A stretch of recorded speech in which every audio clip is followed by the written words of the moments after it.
What dark secret are you hiding from everyone? Story 1. My stepdad tried to kill me when I was little. TW for domestic violence and language. My stepdad was a grade A asshole. He was in my life from the beginning, after my bio dad up and left, till I was about 13 to 14. He was an abusive, alcoholic, jobless dickwad who constantly physically and verbally abused both my mom and I. On multiple occasions either my mom or I called the cops and watched them drag the sorry sack of shit out the house and throw him in jail for a couple of days. They were, sadly, the happiest days of my childhood. When I was little I can remember countless times where I had gotten into physical fights with the man, resulting in black eyes, cuts, bruises, the works.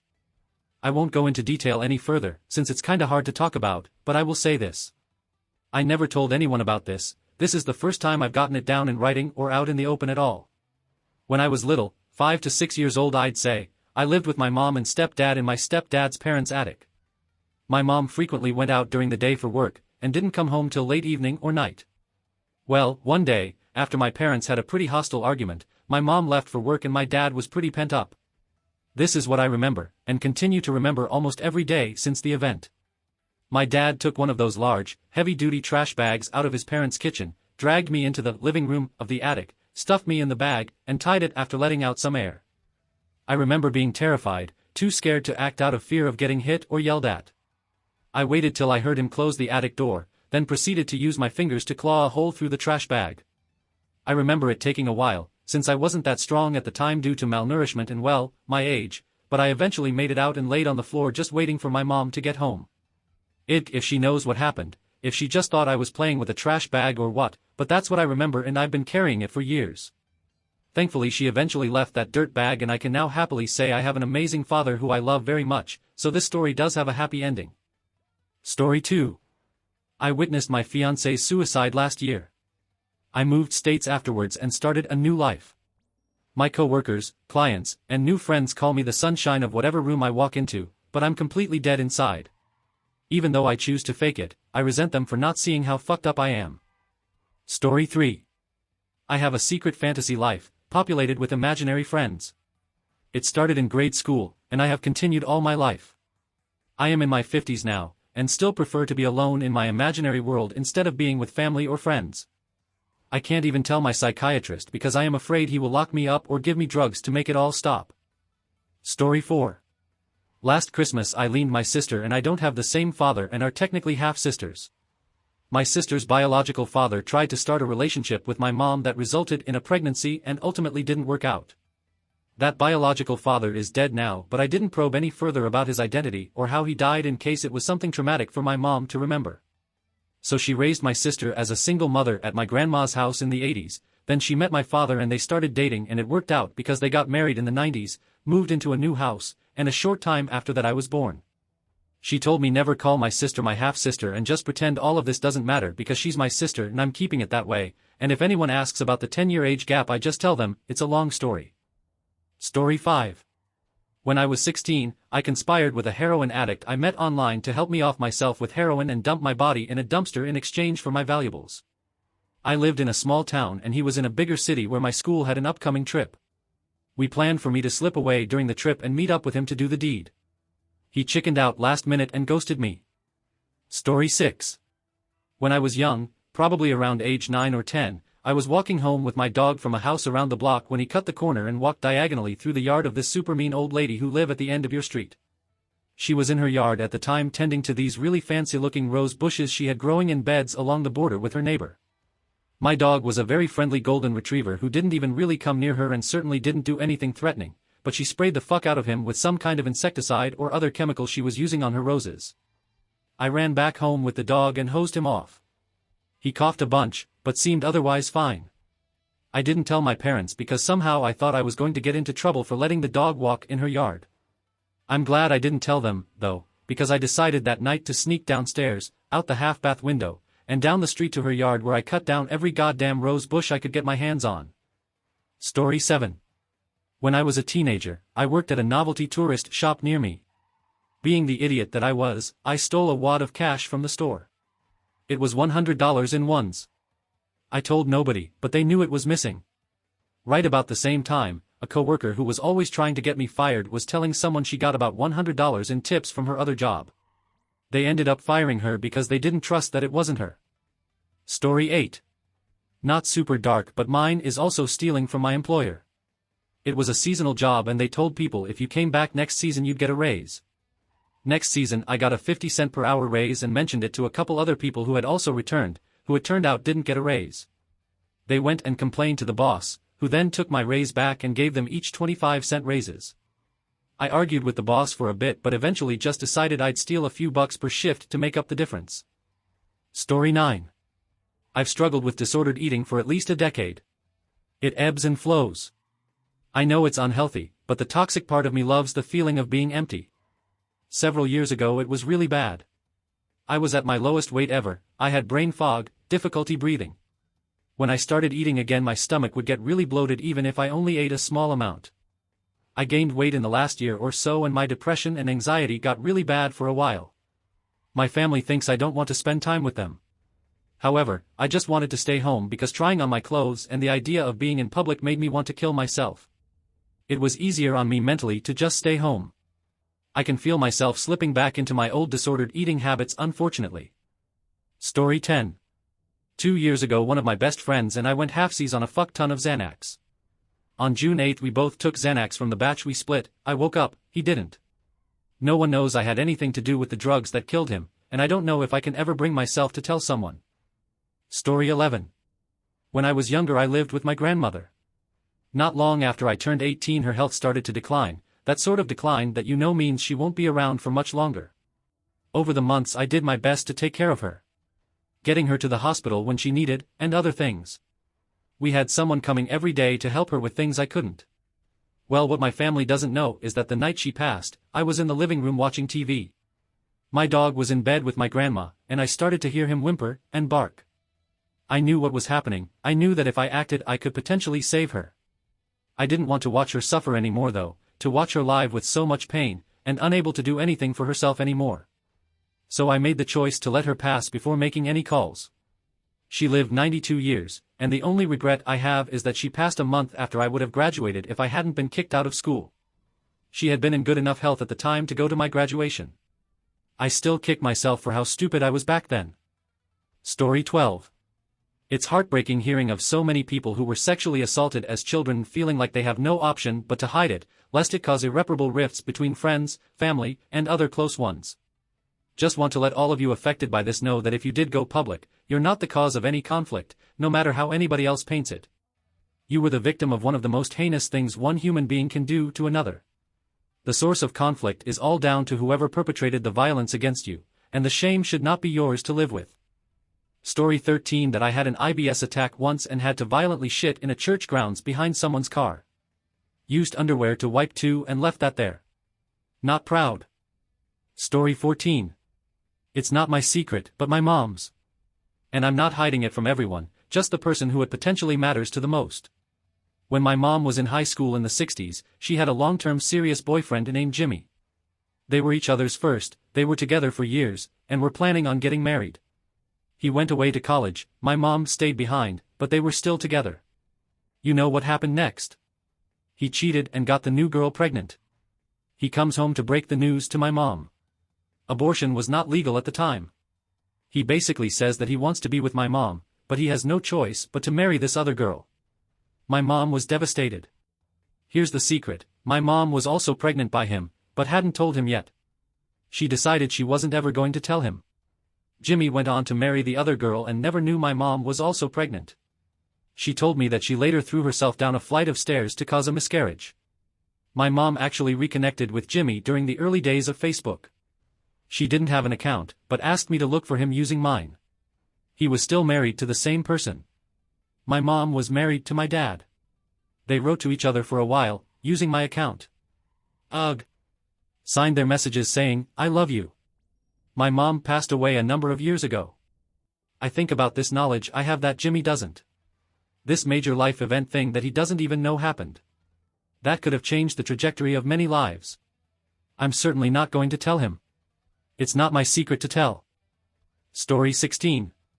My wife, her mom and I bought a house about 2 years ago, Just from talking to the neighbors I'd gathered that the family who lived here before had a daughter that was mixed up with the wrong people. We had some random person knock on our door at night saying he needed gas. We are down a long driveway. No way you'd randomly walk up to our house to ask for help. I think he was looking for the people who used to live here. And then another time Sunday morning making pancakes for the family I get a knock on the door and it's 4 sheriff's officers saying they received a 911 call that hung up and it was from the house. We don't have a landline and I assured them my wife and 2-year-old did not make any call. They mentioned a name of the previous occupants and I let them know we moved in earlier this year and they seemed okay with that and left. Anyways, I was doing some yard work and struck up conversation with the neighbor. He saw the police cars and asked what was up. I told him the situation and he just goes, "Oh yeah, that family was messed up. The cops were probably being cautious considering the shooting." "What shooting?" I ask. He kinda looks at me with a sad worried face. "The shooting in your house." Wait, what? I say, truly baffled. He then proceeds to tell me that about 2 years before the father in the house confronted his daughter and boyfriend he didn't like and shot and killed the boyfriend in the house. Our state doesn't have a disclosure law so we never knew. I was blown away. All the strange happenings kinda made sense now. He said the friends of the victim had kinda terrorized them for a while cause the police were taking so long to press charges, /tears, midnight fireworks, odd shit that the neighbors hated.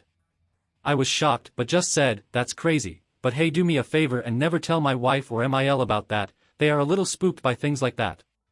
So the TRDL is that we live in a murder house and I'm the only one of my family that knows. Story 17.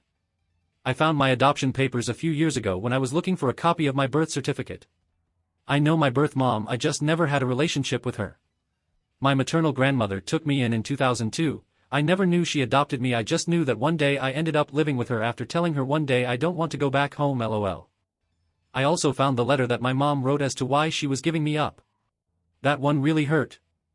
Story 18. My grandma was in a car accident and broke her ankle, so she stayed at my house and my mom/we took care of her while she recovered. I was entering puberty at the time and discovered that you could order porn on cable and was like a madman ordering porn. The bill that month came out to $500. My mom thought it was my grandma because her novellas were on like channel 50 to 60 and the porn was 500 to 600 info. I've literally never told anyone to this day. Story 19. Not a huge secret in comparison to some of these answers, but I feel the guilt of it often. After my fiancé passed, I napped all the time for over a year. My aunt was calling me one day and I just denied her call, went back to napping. It was my aunt calling because my grandma, who was very sick with cancer, wanted to say happy birthday a day before my birthday. Grandma died the next day. I should have picked up the damn phone. Story 20. In high school, I was a super good kid. Straight A student who loved homework, keeping out of trouble, and who was quiet as hell during class. So anyway, there was this guy who was also in AP classes with me, but he was super loud and obnoxious but would pull stunts in such a way that he would have some margin of plausible deniability. Though we never spoke, I'm not sure he even knew I existed, he rubbed me the wrong way. Maybe it was from the one cold day when this other girl in our class had her nipples poking through her shirt BC she forgot a sweater and he kept saying to her, "Damn, it's cold, huh?" Maybe it was from when he would pretend to be friends with kid who was definitely spectrum and desperate to be friends with him to do the bully's homework for him and then bully him the next day. Idk. So at random, sometimes once a week or a month or once every couple of months, I would whistle. It's this high-pitched whistle that sounds like a tea kettle that I can do while barely moving my mouth. Back then, no one knew I could do it except for my family. The super obnoxious kid always got in trouble. I was never once suspected. Story 21. My brother and I did a 23andMe. We discovered we have a half-sibling, same father, who is older than us. I messaged them but no reply. Since the half-sibling is older, it was during my father's military career, which was short-lived because he got a dishonorable discharge that he hides from his family still. Story 22. 6 years ago when I was 24, my mom randomly told me I have an older half-sister that my dad completely abandoned. She only knew of my sister's mother's name, so I searched for her on Facebook and found my sister. She is the spitting image of our father, so I knew immediately it was true. Both my sister and her mom confirmed it, and my sister and I immediately started bonding.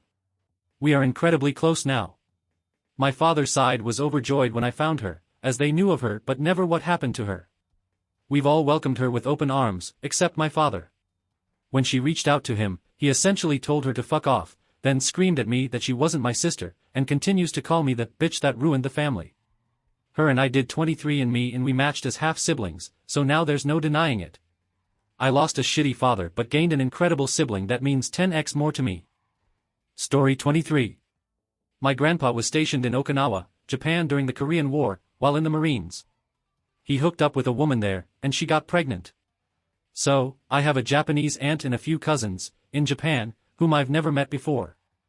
Story 24. I was married for 13 years to my best friend. We had what I thought was a great, easy marriage. One day our 5-year daughter told me he was having her perform oral sex on him. I was shocked, devastated, and afraid. He was one of those fun guys everyone loves to be around. I immediately called the police and he was arrested. When they started investigating him they found out that he had been arrested while in college for exposing himself to very young boys. He only got a slap on the wrist that time because he came from a very wealthy family. One of his uncles was governor of the state we lived in. I was so ashamed I told our friends that he had an affair and moved away. But the truth was that he was in prison for 5 years. I picked up the pieces, sent our daughter to therapy and spent the next 15 years being a mother. Paying for private school, cool trips, etc. She was my life. Then when she went to college he reached out to her over Facebook. When I saw she was communicating with him I was shocked, devastated and afraid all over again. I called and told her that she was an adult but I thought she should be careful because he's not safe. She hung up on me and has not spoken to me since. That was 4 years ago. I send her $40,000 a year still to pay for her medical school. It's all been almost unbelievable. Thank you for allowing me to share it here. Story 25. In middle school I made a smoking pipe out of copper pipe just for fun. I know you should not smoke out of copper as the fumes are potentially toxic. My stepdad took it from me and started using it. He smoked with it for years. I hated him for physically abusing me so I never said anything. It's now 30 years later and he was diagnosed with early onset Alzheimer's and likely only has a few years to live. I hope he rots in hell. I don't know if it had any effect, but I like to think the copper pipe played a role in his sickness as karma for being an asshole.